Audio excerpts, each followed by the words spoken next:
2025년 7월 16일 새벽 기도에 오신 여러분을 주님의 이름으로 환영합니다. 오늘 우리가 함께 나눌 하나님의 말씀은 요한계시록 6장 1절부터 13절까지입니다. 제가 하나님의 말씀을 낭독하도록 하겠습니다. 또 내게 지팡이 같은 갈대를 주며 말하기를 일어나서 하나님의 성전과 제단과 그 안에서 경배하는 자들을 측량하되 성전 바깥 마당은 측량하지 말고 그냥 두라. 이것은 이방인에게 주었은즉 그들이 거룩한 성을 42달 동안 짓밟으리라. 내가 나의 두 증인에게 권세를 주리니 그들이 굵은 베옷을 입고 1260일을 예언하리라. 그들은 이 땅에 주 앞에 서 있는 두 감람나무와 두 촛대니 만에 누구든지 그들을 해하고자 하면 그들의 입에서 불이 나와서 그들의 원수를 삼켜버릴 것이요 누구든지 그들을 해하고자 하면 반드시 그와 같이 죽임을 당하리라. 그들이 권능을 가지고 하늘을 닫아 그 예언을 하는 날 동안 비가 오지 못하게 하고 또 권능을 가지고 물을 피로 변하게 하고 아무 때든지 원하는 대로 여러 가지 재앙으로 땅을 치리로다. 그들이 그 증언을 마칠 때에 무적행으로부터 올라오는 짐승이 그들과 더불어 전쟁을 일으켜 그들을 이기고 그들을 죽일 터인즉 그들의 시체가 큰 성 길에 있으리니 그 성은 영적으로 하면 소돔이라고도 하고 애굽이라고도 하니 곧 그들의 주께서 십자가에 못 박히신 곳이라. 백성들과 족속과 방언과 나라 중에서 사람들이 그 시체를 사흘 반 동안을 보며 무덤에 장사하지 못하게 하리로다. 이 두 선지자가 땅에 사는 자들을 괴롭게 한 고로 땅에 사는 자들이 그들의 죽음을 즐거워하고 기뻐하여 서로 예물을 보내리라 하더라. 3일 반 후에 하나님께로부터 생기가 그들 속에 들어가매 그들이 발로 일어서니 구경하는 자들이 크게 두려워하더라. 하늘로부터 큰 음성이 있어 이리로 올라오라 함을 그들이 듣고 구름을 타고 하늘로 올라가니 그들의 원수들도 구경하더라. 그때에 큰 지진이 나서 성 10분의 1이 무너지고 지진에 죽은 사람이 7천이라 그 남은 자들이 두려워하여 영광을 하늘의 하나님께 돌리더라. 오늘 우리가 읽은 이 본문은 여섯째 나팔이 불리고 일곱째 나팔이 불리기 직전에 그 환상 가운데 일어나게 되는 일입니다. 이 환상 사이에 요한은 먼저 성전의 울타리를 측량하되 바깥쪽은 측량하지 말라는 말을 듣습니다. 그리고 결국 오늘 본문에 우리가 함께 읽은 이야기는 결국 하나님의 백성인 교회는 심판으로부터 보호받는 이야기를 보게 될 것입니다. 요한은 10장 8절에서 11절에서 두루마리를 받아 그것을 먹었습니다. 이제 그는 측량하는 지팡이 같은 갈대를 받아 하나님의 성전과 제단을 측량하고 거기서 하나님을 경배하는 자들을 계수하라는 명령을 듣습니다. 그리고 요한에게 있어 성전은 문자적인 건물을 말하는 것이 아니라 하나님을 경배하는 기독교 공동체, 즉, 교회라고 교회를 상징하는 이 단어가 바로 성전입니다. 성전은 곧 하나님의 백성을 말합니다. 하나님의 백성을 상징하는 성전 중에서 바깥쪽에 위치해 있는 이방인의 마당이라고 불리는 그 장소는 이방인들로 인해 42달 동안 짓밟힐 것입니다. 그리고 오늘 본문의 이 장면은 다니엘서 8장 9절로 14절에 등장하는 안티오코스 에피파네스에 관한 예언의 이미지를 차용해서 사용하고 있습니다. 다니엘의 이 본문에서는 성전이 작은 뿔에 의해 2300일 동안 짓밟히게 될 것이라고 말합니다. 마찬가지로 교회도 이방인으로 인해 억압당하고 더럽혀집니다. 그러나 결국 교회는 멸망하지 않습니다. 교회에 멸망하지 않는 것을 말하는 이야기가 3절에서부터 13절까지 나오게 됩니다. 그리고 이 부분은 사실 요한계시록의 해석에 있어 가장 큰 난제가 있는 본문입니다. 일단 오늘 본문에서 나오는 이 두 증인은 모세와 엘리야를 모델로 한다는 해석의 공통점부터 시작합니다. 왜냐하면 구약 성경에서 비가 내리지 못하게 하는 인물은 대표적으로 엘리야이며 물을 피로 변하게 하는 재앙을 경험하는 인물은 바로 모세이기 때문입니다. 그렇다면 사도 요한은 엘리야와 모세를 모델로 하여서 결국 무엇을 말하고 싶은 것일까요? 사실 오늘 본문에서 상징적으로 나오는 두 증인은 두 명의 개인을 말하고 싶은 것이 아니라 이 시대가 종말까지 영원히 있어야 하는, 예수 그리스도께서 이 땅을 향해 올 때까지 영원히 있어야만 하는 이 교회를 두 증인이 상징합니다. 왜 교회라고 하는 이 교회 단수가 두 사람이라고 하는 복수로 표현이 되고 있는 것일까요? 교회가 두 증인으로 표현되는 이유는 바로 신명기 19장 15절에 있습니다. 제가 이 본문을 읽어드리겠습니다. 사람의 모든 악에 관하여 또한 모든 죄에 관하여는 한 증인으로만 정할 것이 아니요 두 증인의 입으로나 또는 세 증인의 입으로 그 사건을 확정할 것이며, 신명기 19장 15절에서 말하듯이 율법에서 증거의 정확함을 위해 최소한으로 두 증인이 요구되는 것을 보여주는 것입니다. 교회야말로 하나님의 말씀을 증거하는 공동체라는 것을 보여줍니다. 이 교회가 하나님의 말씀을 말하는 증거가 확실히 있다라는 것을 두 증인으로 보여주는 것입니다.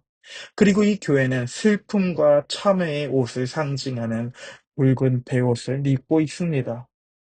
그리고 세상은 교회를 억압하고 있지만 이 억압에도 불구하고 하나님께서는 1260일 동안 자신의 증인들을 보낼 것입니다.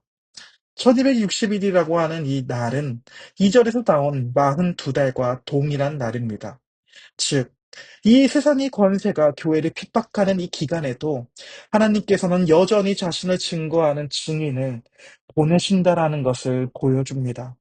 핍박 가운데에도, 혼난 가운데에서도, 힘든 삶 가운데에서도 참된 소망인 하나님의 이름은 계속 증거가 됩니다.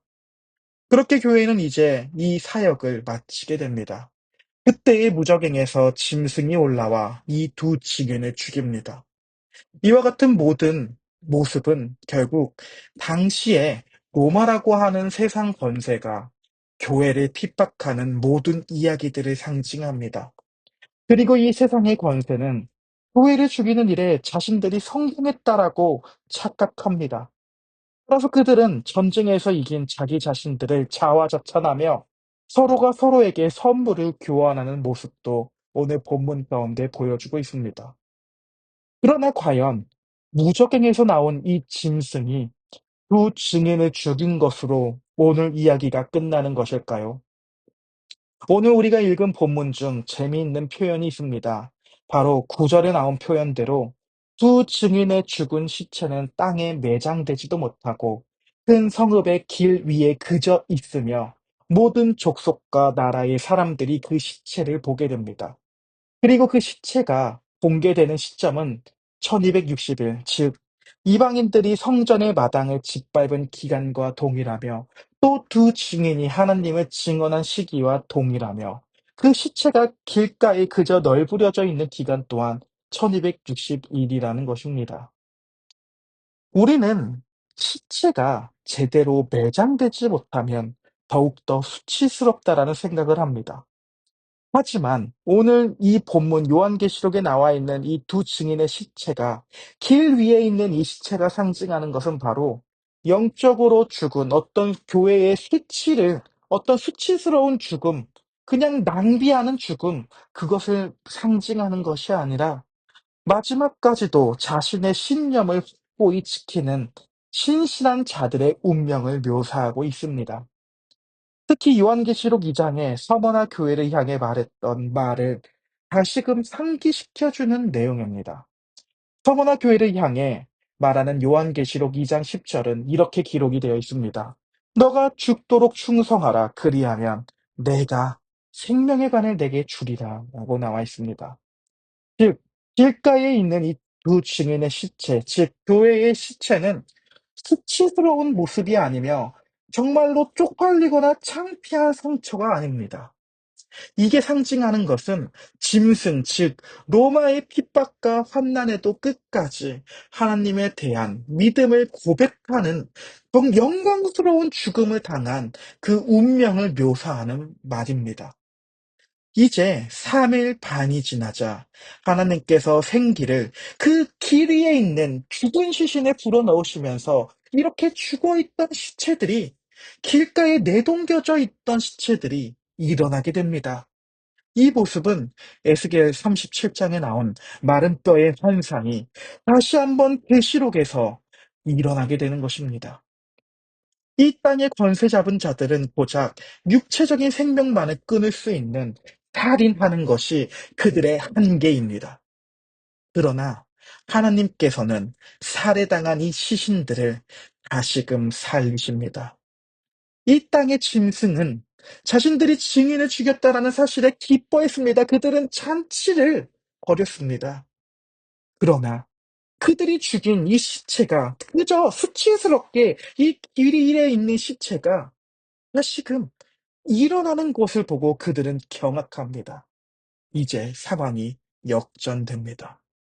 이렇게 다시 부활한 두 증인은 12절의 기록처럼 하늘의 음성을 듣고 놀라고 있는 대적들이 쳐다보는 가운데에 하늘 안으로 들어가게 됩니다. 이제 이 땅에는 지진이 나서 성의 일부가 무너지고 7천 명의 사람들이 죽게 됩니다. 사랑하는 여러분, 이거 한 가지를 기억했으면 좋겠습니다. 교회는 늘 보호받습니다.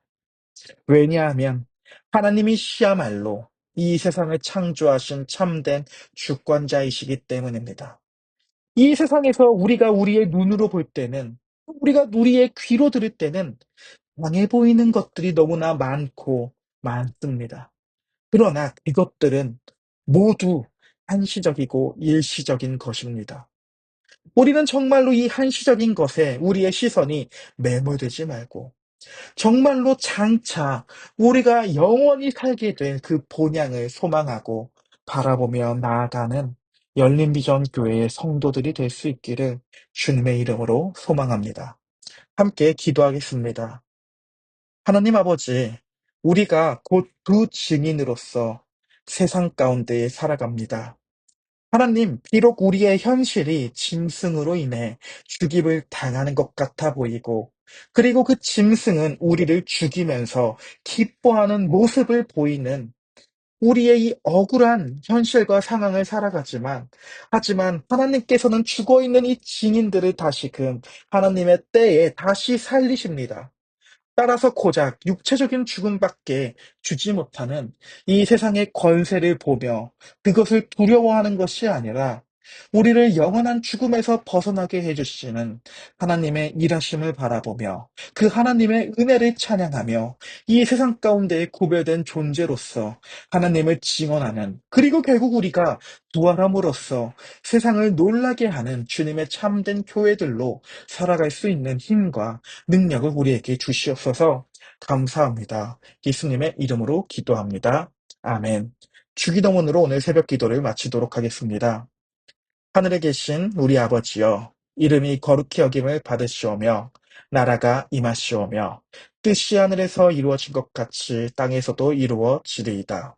오늘날 우리에게 일용할 양식을 주옵시고 우리가 우리에게 죄 지은 자를 사하여 준 것 같이 우리의 죄를 사하여 주옵시고 우리를 시험에 들게 하지 마옵시고 다만 악에서 구하옵소서.